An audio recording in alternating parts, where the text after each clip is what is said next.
అనేక అభివృద్ధి కార్యక్రమాలు శంకుస్థాపనలు ప్రారంభోత్సవాలు చేశాం.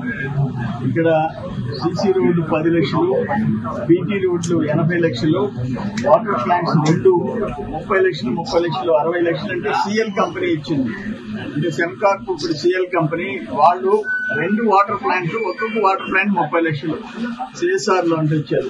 వాళ్లే 185 సోలార్ లైట్లు, ఒక్కొక్క లైట్ 30,000 ఖర్చు. మీరు 17,000 అంటున్నారు, 30,000 ఒక్కొక్క సోలార్ లైట్ దిమ్మితో కూడా కలిపి, దానికి 59 లక్షలైంది.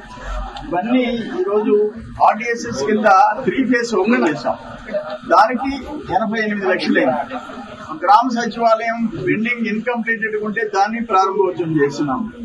ఇవన్నీ ఇన్ని కార్యక్రమాలు ఈదూరు గ్రామంలో మనం చేసుకున్నాం. అక్కడ మండపం రోడ్డు 1 కిలోమీటర్ కి 1 కోటి రూపాయలతో శంకుస్థాపన చేశాం.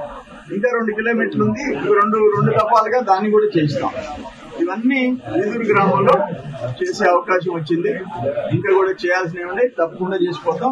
ఇదేంటంటే ఒక్క తల్లికి వందనమే సంవత్సరానికి పిల్లలకి 201 మంది పిల్లలకి 26,13,000 ఇస్తున్నాం. ఎన్టీఆర్ భరోసా 234 మందికి సంవత్సరానికి 1,16,54,000 ఇస్తున్నాం. అన్నదాత సుఖీభవ 338 మంది రైతులకి 67,60,000 ఇస్తున్నాం. ఇంకా కొరవన్నీ నేను చెప్పాను. ఇన్ని కార్యక్రమాలు, ఇన్ని సంక్షేమం, అభివృద్ధి కూటమి ప్రభుత్వంలో జరిగే అవకాశం వచ్చింది.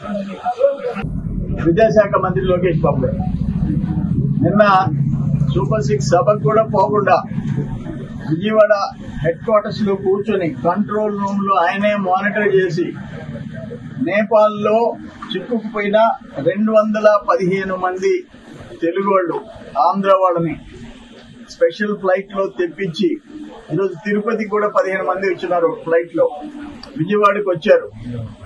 215 మందిని సేఫ్ గా తిరిగి వాళ్ళ గడ్డ మీదకి వచ్చేటట్టుగా చేసిన యువ నాయకుడు లోకేష్ బాబుని అందరం మనం అభినందించాల్సిన అవసరం ఉంది.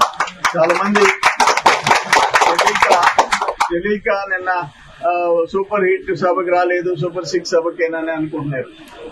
కానీ అందుకంటే 215 మంది అరిచేతిలో ప్రాణాలు పెట్టుకుని నేపాల్ లో జరిగే హింసాకాండలో నలిగిపోతుంటే వాళ్ళని తీసుకుని వచ్చి సేఫ్ గా ఈరోజు ఆంధ్రప్రదేశ్ తీసుకురావటం నిజంగా మనస్ఫూర్తిగా రాష్ట్రం తరఫున, రాష్ట్ర ప్రజల తరఫున కూడా లోకేష్ బాబుకి అభినందనలు తెలియజేస్తున్నాం.